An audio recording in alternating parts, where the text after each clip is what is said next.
It is time. It is time to brew your best beer. What's up, guys? I'm sure you've been wondering where I've been and what I've been up to, so why don't I just show you? So here we go. This is what I've been up to. This is my Sjporr beer. I just moved it from primary into secondary, sitting on basically a shit ton of hops. Here's actually another possibility for my Sjporr beer. I gotta move it over. I forgot this bad boy's been in primary for about 3 weeks, so it has to get kegged tonight.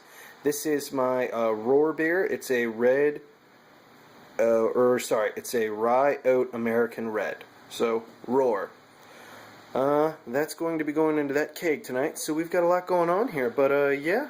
This is the final product of my most likely Sjporr beer, unless that Roar turns out to be a little bit better. But why don't I show you guys what I've been up to with the actual brew day, and then also stay tuned because I go over the prime dose experiment I had with Kevin Clements Beer. So stay tuned, enjoy the footage, guys. There'll be a wrap up at the end. Happy Homebrew Wednesday, guys! Here I am getting my stuff together for my Sjporr beer. I had measured out I've way past measured out my grains. Measured out my grains, milled them. They are now mashing down below. Measured out my hops for not only today, but also when I dry hop in a week. Got my sparge water going. Probably can't see it back here, but as you can hear it, that is a bucket filled to the brim with water, because that's my fermentation bucket, sitting with sanitizer. Because I'm insane, I like to let it sit with sanitizer as long as humanly possible. And I like to use at least 2-to-1 ratio on the sanitizer because, again, I'm insane and I like to go to the nth degree with regards to sanitation. Especially since they sit downstairs in a bathroom. That way I can at least tell people, hey, 1, the bathroom's never used. 2, I've got enough sanitation in there to kill SARS. So, I don't think we gotta worry about anything. What else is going on? Oh, again, shocker. It sounds like Bobby Meyer and our grains got switched because she ordered all her grains either crushed or uncrushed. At the end of the day, they came uncrushed. I definitively ordered mine uncrushed, and they came crushed. So thank you, Northern Brewer. That is 2 times in a row you guys have done that. I guess I'll have to write a little nasty email and be like, guys, please, just be more careful. The reason I say that is, I think this is why I've been missing my gravity. And the reason I say that is, if you have crushed grains and they're sitting in a really big bag, a lot of those sugars, the little white part, is going to fall to the bottom of the bag.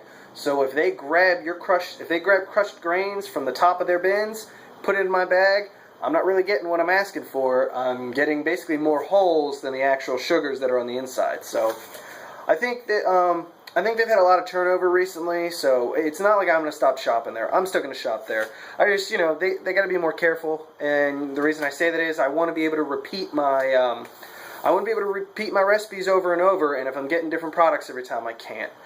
But on a side note, check out, I'll turn it down so you can see, my Megapot 1.2, using that bad boy today. I really like just the size of that thing. Northern Brewer, you kicked it out of the ballpark. The size of that is perfect to fit on just one burner. This is the 8-gallon. Works great for what I use it for, which is just for lautering.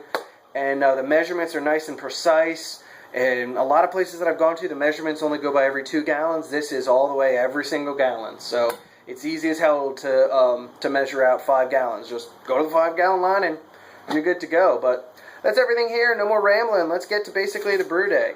See you guys in a little bit. Alright, here we go. We are now at the lautering process. I'm fly sparging, as you can see. My Megapot 1.2 feeding into my mash tun, which is then feeding into my boil kettle. As you can see, it's held up securely by another bucket. Very secure. Hope I finish this before my wife comes home and she doesn't lose her mind when she sees how ridiculously sketchy this is. I'm in the process of building a stand. My goal is to never have to use a pump.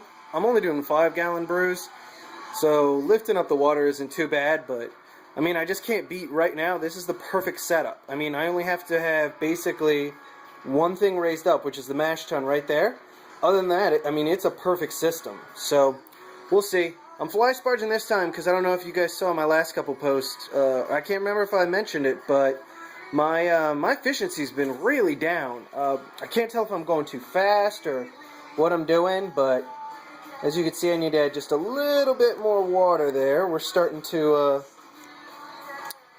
not have enough water on the top. You should try to have about, as they say, 2 inches of water on the top, which is why a lot of places say it's kind of overkill to have basically like a sprinkler system that's slowly dropping the water on. They say if you have 2 inches of water on here, sprinkling or just doing it like this makes a very small difference, if any difference at all. My goal is to basically not go crazy with the toys this year. So adding like a fly sparge arm or a pump, I'm just kind of trying to take it easy and not go crazy. I've got a little bit of surplus of cash, and I'd like to save it for a bit, you know, for a rainy day. But as you can see, nothing too crazy. This is so far a really great brew day. I'm hoping it keeps going. Want this Sjporr beer to be awesome. So fingers crossed it keeps being as good as it is. Alright, the boil is starting to wind down, as you can see. I made a mistake of showing the hops over there.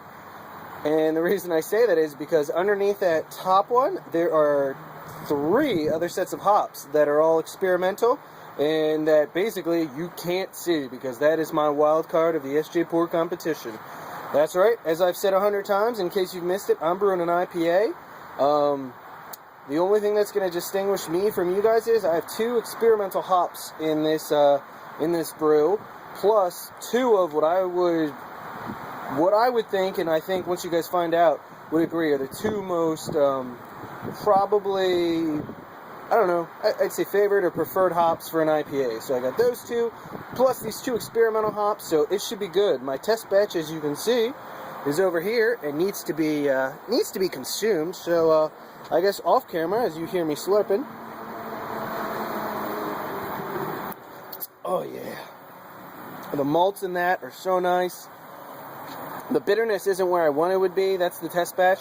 But the bitterness here is going to be it because I'm going to put the hops in a little bit sooner and should be good to go. I might even let them sit on the I might even let them sit in the dry or in secondary dry hopping for a couple more days than I did this time. But yeah, this brew day so far has gone really well. Of course, I've probably just screwed myself, but hopefully I haven't. I'm really excited to see how this brew day finishes because so far so good. But yeah, that's it for the brew day until at least we start chilling. Check that bad boy out. Just added the aroma hops, or the 10-minute added the aroma hops at the 10-minute mark, and holy mofo, that is a lot of greens. Man, that looks good. I wonder if I can convince my wife that I can still be considered a vegetarian, or at least that I eat my greens if I just drink them in this form. Because man, look at that. Look at all those greens. Yummy, yummy hops. Too bad, guys, they have not invented smell-o-vision, because let me just get a whiff. Oh, sweet Jesus. That smells amazing. Look at that. Next time my doctor tells me I don't have enough greens in my diet, I'm going to show him this video and say, bullshit. Oh, that is amazing. Amazing. Alright.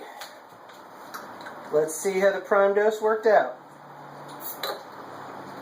Oh, I have a hiss, that's for sure.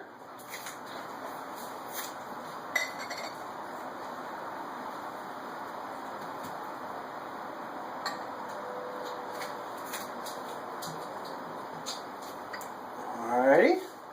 Nothing too crazy on the head. Appears that the tablets have been consumed. There's some intriguing gel at the bottom of this. I'm assuming that's the capsule that they came in. Let's give it a whiffy whiff. I can definitely smell the chocolate and a hint of the pepper, but it's not a bottle bomb, so I think that's a good sign. I think 2 was the way to go. We're about 3 days early, but I brewed today, so I deserved a treat. So let's sit down and see how Mr. Kevin Clements Spicy Mayan Chocolate Stout tastes. Alrighty, so the brew day is done. I pretty much hit my numbers. I mean, as well as I could with, like I was saying about that problem with Northern Brewer. What I did is I ordered my 2-row in bulk. And so I ordered like 20 pounds of it. And basically I split the recipe in half. Half of it went into the last test batch. The other went into this. But the grains just looked like crap. All the other grains that I got from Northern Brewer were great, but the 2-row just looked like crap. I don't know what was happening, but the holes looked like some had already been cracked, some had not, or crushed. Just looked like crap. So, I mean, I got within 0.08 of my number, so I'm pretty excited about that, especially with how crappy the grain was. Specifically the 2-row, which is going to be the biggest. That grain is the biggest amount of grain in my batch, but it's also the one with the highest potential sugars, which would, has the highest potential of either basically making me hit or miss my numbers. So because of that, I deserve a beer. I'm kicking back. It's 80 degrees in Maryland. It's getting warm. As you can see, look at that. Real nice leggings on the beer now. Real good smell. Mrs. Pat's fan already tried it. She liked it.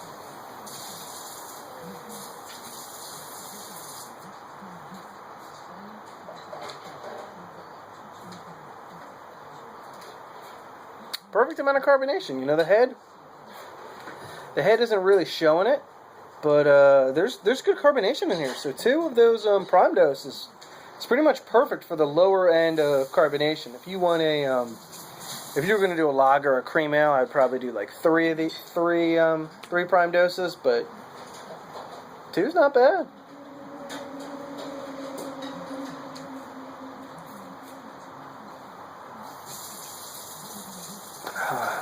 So I'm really picking up on the chocolate on this a lot. I like it. It's as I said, it's 80 degrees outside, so this is really not the ideal situation to be drinking a stout, but it's not heavy at all. It's not heavy at all.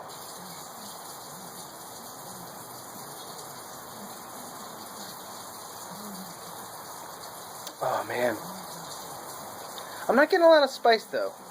Now, part of that could be because I've been on pretty much habanero diet the past 2 weeks. My sister came back from Mexico and gave me some awesome habanero hot sauce, and I've basically been putting on everything. English muffins, ice cream, air, just hitting that stuff. So I'm not really picking up on the spice, but man, this is a good stout. It's not too heavy.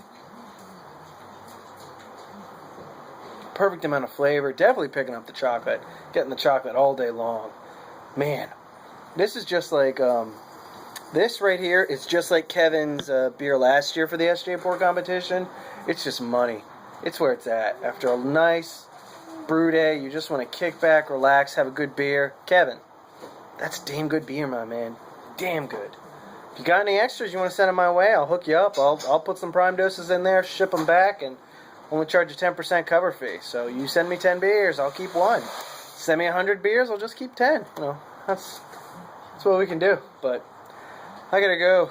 I'm exhausted. We're about to have dinner soon.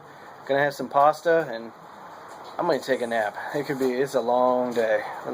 But that's it for now, guys. I'll do some summary part at the end. See you then.